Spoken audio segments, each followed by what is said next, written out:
Imagine the absolute suffocating terror of standing in front of the entire watching world, knowing that every single word you speak will permanently alter your child's life forever. The British royal family has a bulletproof contingency plan for literally every single crisis, imaginable scandals, successions, global controversies, and chaotic separations. But absolutely nothing could have prepared the billion-dollar machinery of the monarchy for the heart-stopping moment when Prince William had to step up to the microphones to confirm that his youngest son, Prince Louis, has been officially diagnosed with a rare, life-altering juvenile neurological disorder. This wasn't just a standard, polished palace PR update. This was a desperate, behind-the-scenes war for a little boy's fundamental right to just be a child. Before we dive deep into the intense, unseen, and unfiltered reality of how this catastrophic diagnosis literally fractured the royal family behind closed doors, please hit that subscribe button right now. Your support genuinely helps us uncover these epic, untold stories. What makes this entire situation so insanely complicated is the sheer, raw panic that exploded out of public view right before that unprecedented announcement. William was terrifyingly anxious about losing control of the narrative, desperately wanting to protect his son from vicious tabloid rumors. Meanwhile, Catherine was fiercely, unconditionally fighting back, horrified by the thought of her vibrant little boy being permanently reduced to a tragic medical label instead of a living, breathing person. Standing directly between this agonizing parental grief and the cold, unforgiving gears of the royal institution was Princess Anne, the only person fierce enough to literally rewrite the ancient rules of what a royal childhood is supposed to look like. The heartbreaking reality of the diagnosis itself is severely serious, directly attacking the young prince's coordination, physical stability, and movement.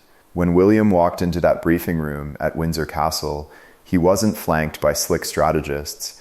He walked in with Princess Anne standing firmly behind him, projecting an impenetrable shield of support so his raw pain wouldn't be weaponized as weakness.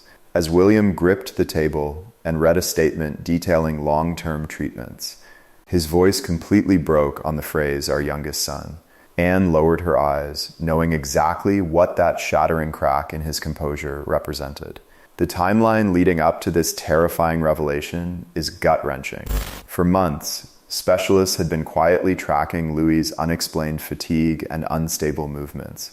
But that agonizing illusion of a minor issue was violently shattered during a private ceremonial rehearsal inside Windsor. As Louis walked across the room toward his father, he suddenly lost control of his legs.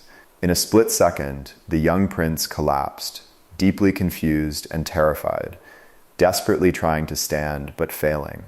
William dropped to his knees in pure panic, begging his son to squeeze both hands. Louis gripped one firmly, but the other remained devastatingly limp, shifting William's face to absolute terror. Catherine ordered the room cleared with protective anger, while doctors warned that delay could cost critical recovery time. While the entire room stood frozen in sheer shock, Princess Anne immediately transformed into an absolute force of nature. She locked the heavy wooden doors and ruthlessly instructed the terrified staff to permanently delete every single unofficial reference to the horrifying incident from the highly classified internal schedule. She was absolutely determined that her young nephew's traumatizing fear would not be fed to the toxic, ravenous beast of palace gossip.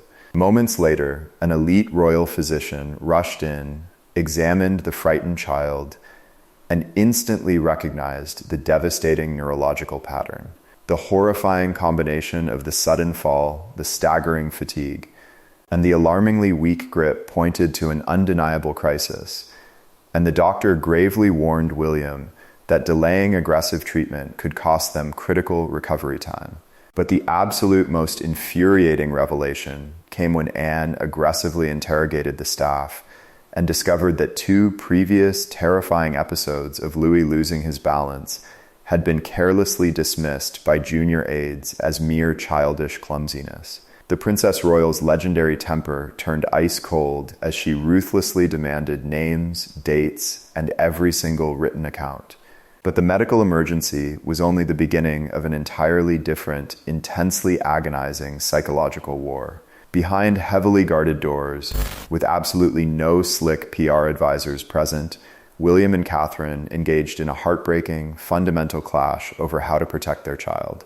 Palace officials had already drafted a cold, calculated statement because Louis's sudden absence from high-profile family events was sparking dangerous media speculation. William, operating out of pure protective terror, argued that absolute silence was becoming incredibly dangerous. He believed that if fragments of the devastating truth leaked out to the ruthless British tabloids first, their vulnerable son would be mercilessly exposed without a shield.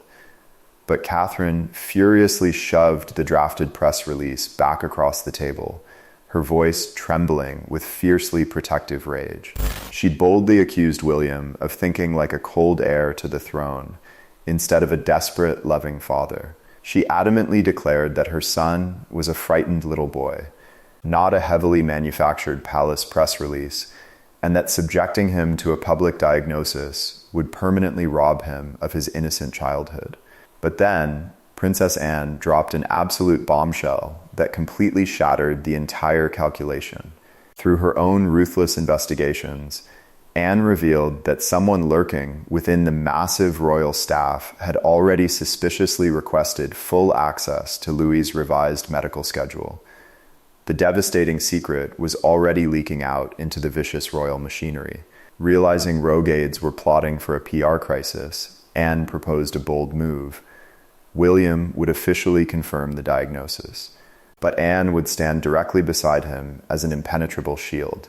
Anne then aggressively seized complete control of Louis's official engagement book, confronting officials who claimed pulling the prince would damage optics, slamming the medical files onto the table, and overriding their authority in one fiercely protective strike. The most heartbreaking phase of this nightmare began the morning after the global announcement, when the reality of the diagnosis began to slowly infect the walls of Windsor Castle. Catherine noticed a subtle, deeply disturbing shift that terrified her more than the medical charts. The massive royal staff was no longer seeing her vibrant, playful son. They were only seeing a fragile diagnosis. They tiptoed around him, spoke in hushed whispers, and desperately tried to perform tasks he had always proudly done himself. When an overzealous aide suddenly rushed forward to grab something Louis was trying to carry, the fiercely independent child snatched it back, his voice cracking with pure frustration, as he demanded to know why everyone suddenly believed he was completely useless. Catherine's profound grief instantly hardened into an absolute, unyielding rage. She aggressively confronted the household staff, laying down a ruthless new law. Their suffocating pity would absolutely not be tolerated, and no one was allowed to help the young prince unless he explicitly asked for it. But the most shattering secret was something Louis had been desperately hiding from his own parents. A secret he only confessed to Princess Anne in a deeply private, emotional conversation. Far away from the blinding cameras, the terrified little boy finally broke down and admitted his darkest fear. He wasn't afraid of the grueling physical therapy or the hospitals.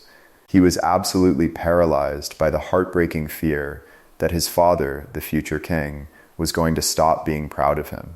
Because Louis had quietly overheard adults frantically canceling his royal duties, he tragically convinced himself that his broken body made him a massive disappointment.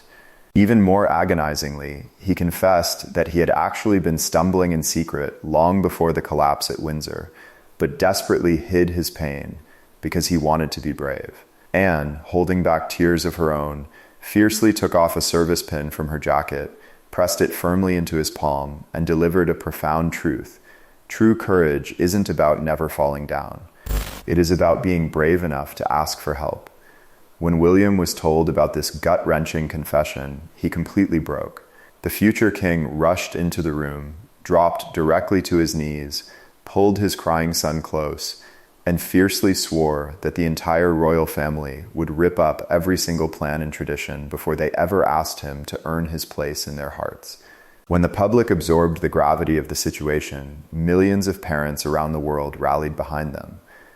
Outside Windsor, strangers left small toy crowns wrapped in blue ribbons with messages reading, "Strength is asking for a hand." But the ultimate historic turning point happened behind closed doors, when Prince William executed the single greatest act of leadership in his life. Staring down the ancient machinery of the monarchy, William grabbed his son's regimented royal calendar, literally ripped the pages out right in front of senior leadership, and slammed a completely blank diary onto the table. He boldly declared that from this exact second forward, Prince Louis's life would be written around exactly who he is, not what the brutal institution expects him to be.